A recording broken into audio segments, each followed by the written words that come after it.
ഇന്നത്തെ video get ready with me ആണ്. ആദ്യം തന്നെ നമ്മുടെ ബേബി ക്രീം യൂസ് ചെയ്യുന്നത് അത് നല്ലതാണ് കേട്ടോ. മുഖത്തിന് സ്കിൻ നല്ല ബ്രൈറ്റ് ആക്കാൻ സഹായിക്കും.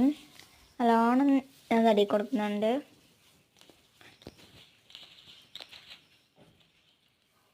എന്നിട്ട് നമ്മൾ ഫൗണ്ടേഷൻ യൂസ് ചെയ്യും. ഞാൻ കുറച്ച് യൂസ് ചെയ്യില്ലൂ കേട്ടോ, അധികം യൂസ് ചെയ്യാറൊന്നുമില്ല. നല്ലോണം ബ്ലെൻഡാക്കി കൊടുക്കും ഞാൻ. എന്നിട്ട്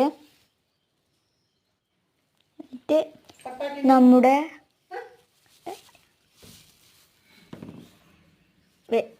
നല്ലോണം യൂസ് ചെയ്ത് കഴിയണം, നല്ലോണം ബ്ലെൻഡ് ആക്കണം. മോശമാണ് കോമ്പാക്റ്റും അതേപോലെ തന്നെ. പിന്നെ നമ്മൾ പൊട്ട് യൂസ് ചെയ്യും. എന്നിട്ട് ഐലൈനർ യൂസ് ചെയ്യുന്നുണ്ട്. അത് ഇതിൽ കാണിക്കുന്നതിൽ തെറ്റും ഗൈസ്, അതുകൊണ്ടാണ് കേട്ടോ. പിന്നെ നമ്മൾ ഇതും ലിപ്സ്റ്റിക്കും